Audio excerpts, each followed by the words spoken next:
السلام علیکم ورحمة الله وبرکاته. یو محترم پوښتنه کړې ده چې په خارج کې یو خویندې محفظانې دي د قرآن عظیم شان، نو دوی مسجد ته ولاړ سي، هلته په امام سي لمونځونه وکړي او که کور دی خپله جماعت وکړي. محترمه دې مسئلې ته به لږ وضاحت ورکړو. د ښځو د جماعت متعلق مو مخکې بحث کړی و چې د ښځو دپاره جماعت کول تر دې کور لمونځ کول افضله دي، که څوک ثواب غواړي. که یو څوک وایي ښه ده وبه وځم، یو سترګه به اضافه ووینمه، جومات ته به هم ولاړ سم، لمونځ به هم په امام پسې وکړم، دا بیا ځان ته خبره ده.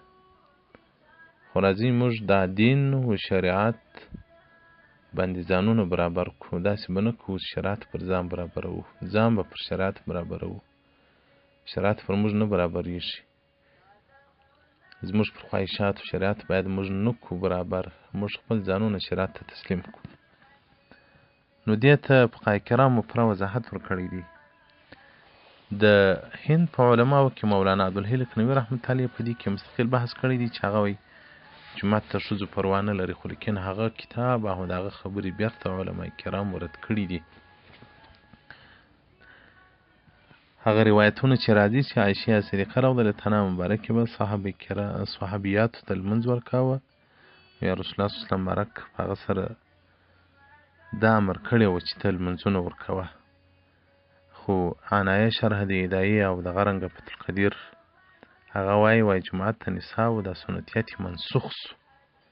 نو چې نسخه سو بیا حکم د سنتیت نه لري، ځکه په ابتدا د اسلام کې ډېر داسې څه وه چې بعد کې بیا پر هغه باندې بندیز ولګېدی.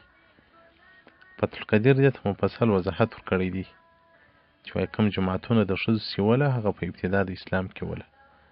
او دغه رنګه عنایه شرح د هدایې پر همیشته فتح القدیر جلد اول صفحه 353 کتاب الصلات باب الامامت، او دغه رنګه تبیین الحقایق جلد اول صفحه 348 کتاب الصلات باب الامامت، او دغه رنګه رد المحتار او نور کتابونه وایي مکروه دي، مکروه تحریمي دي جماعت ته نساء چې واضح کړي.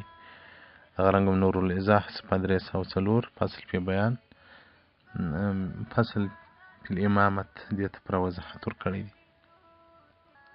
او دغه رنګه مختصر القدري جلد اول صفحه 119، او دغه رنګ کزن دقایق صفحه 28 کتاب الصلات باب الامامت، او دغه رنګه حشل تحتوی علی الدر المختار جلد اول صفحه 245. نو محترمه دا خویندې که غواړي چې قرآن عظیم شان نور پسې حفظ سي هیر نسي، هغه دې په خپل لمانځه کې که فرضي لمونځ وي که سنت کوي که نوافل کوي یوه سپاره یې ویلی سوی دوی ویلی سوی هغه دې کې تلاوت کوي. السلام علیکم ورحمة الله وبرکاته ومغفرته.